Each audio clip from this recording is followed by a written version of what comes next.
প্ৰথমতে সমূহ অসমবাসী ৰাইজৰ আশীৰ্বাদ বিচাৰিছোঁ। আজি সুদীৰ্ঘকাল ছাত্ৰ সন্থাৰ মজিয়াত থাকিলোঁ। ছাত্ৰ সন্থাৰ মজিয়াৰ পৰা মই যোৱা 9 নৱেম্বৰ তাৰিখে আনুষ্ঠানিকভাৱে সাধাৰণ সদস্য পদৰ পৰা অব্যাহতি গ্ৰহণ কৰিলোঁ। আৰু তাৰপিছতে মই থিৰাং কৰি ল'লোঁ যে যিহেতু আমাৰ যিখিনি ৰাইজৰ সমস্যাৰ হকে মাত মাতি আছিলোঁ ইমান দিনে, আমি ৰাইজৰ সমস্যাখিনি কেনেদৰে আমি আগবঢ়াই লৈ যাব পাৰিম।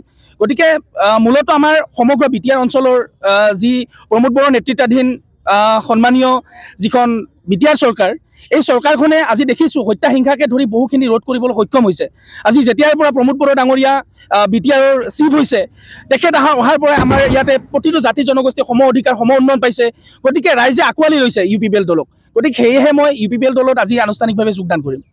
আজি চাব বিভিন্ন ধৰণৰ ৰাজনৈতিক দল থাকিলেও আমাৰ ইয়াতে যিসমূহ আগতে যিসমূহ ৰাজনৈতিক দল আছিলে, গতিকে ইয়াত UPPLৰ বাহিৰে কোনো বিকল্প নাই মই ভাবিছোঁ। আৰু মই যেতিয়া ৰাজনৈতিক পথাৰখনত জড়িত হৈছোঁ, প্ৰতিখন আমাৰ গাঁৱতে মই তেওঁলোকৰ পৰামৰ্শ লৈছোঁ যে মই কেনেদৰে আগবঢ়াটো আপোনালোকে বিচাৰে, কেনেদৰে আগবাঢ়িলে আপোনালোকে মোক হৰে কৃষ্ণ পাঠক হিচাপে ছাত্ৰ সন্থাৰ মজিয়াত থাকোঁতে যিখিনি মৰম দিছিলে, সেই মৰমখিনি অটুট থাকিব। তাৰপিছত সকলোৰে পৰামৰ্শ লৈ মই আজি UPPL দলত যোগদান কৰিছোঁ। ডেফিনেটলি সেইটো যদিহে কিবা দুৰ্নীতিৰ প্ৰসংগ আহে, তেতিয়াহ'লে আমি দলৰ ভিতৰত আমি সেইখিনি দাবী উত্থাপন কৰিম। বিশেষকৈ আজি আমাৰ যিখিনি সমস্যা হৈ আছে, আমাৰ বিটিআৰত যিসমূহ এটা চামে আমাৰ বড়ো অনাবড়ো ৰাজনীতি কৰি আছে, মোৰ পদক্ষেপ হ'ব বড়ো আৰু অনাবড়ো ৰাজনীতি ধ্বংস কৰা। সেইটোৱে মোৰ লক্ষ্য।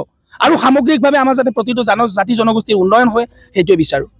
মই আজি UPPL দলত যোগদানহে কৰিছোঁ। দলে যি দায়িত্ব দিয়ে, দলে মোৰ ওপৰত যি দায়িত্ব দিব, সুচাৰুৰূপে নিষ্ঠা আৰু সততাৰে পালন কৰি যাম। আজি চাব আমাৰ ছাৰ লগত আছে মুছলপুৰৰ সন্মানীয় MCLA তথা আমাৰ বিটিআৰৰ কাৰ্যবাহী সদস্য ৰাকেশ ব্ৰহ্ম ছাৰ।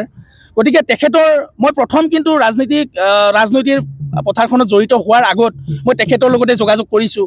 আৰু তেখেতৰ লগত কথা বতৰা পাতি পেলাই যিখিনি তেওঁৰ সেই আছে আপোনাৰ আমাৰ কৰিবলগীয়া তেওঁৰ চিন্তা, সেইখিনি মই আদৰণি জনাইছোঁ। সেইখিনিৰ প্ৰতি আকৃষ্ট হৈ, গতিকে তেওঁৰ সপোন বহুত আছে, পৰিকল্পনা বহুত আছে। এই পৰিকল্পনাসমূহ যাতে আমি একলগ হৈ পেলাই আগবঢ়াই লৈ যাব পাৰোঁ, সেইকাৰণে মই আজি UPPL দলত যোগদান কৰিছোঁ। নিৰ্বাচন আহি আছে, আপোনাৰ কিবা এনেকুৱা চিন্তা চৰ্চা আছে নেকি যে নিৰ্বাচন খেলা? তেনেকুৱা বৰ্তমান কোনো ধৰণৰ চিন্তা চৰ্চা নাই। দলে যদিহে কেতিয়াবা যি দায়িত্ব দিয়ে, সেই দায়িত্বই মই নিষ্ঠা আৰু সততাৰে পালন কৰি যাম।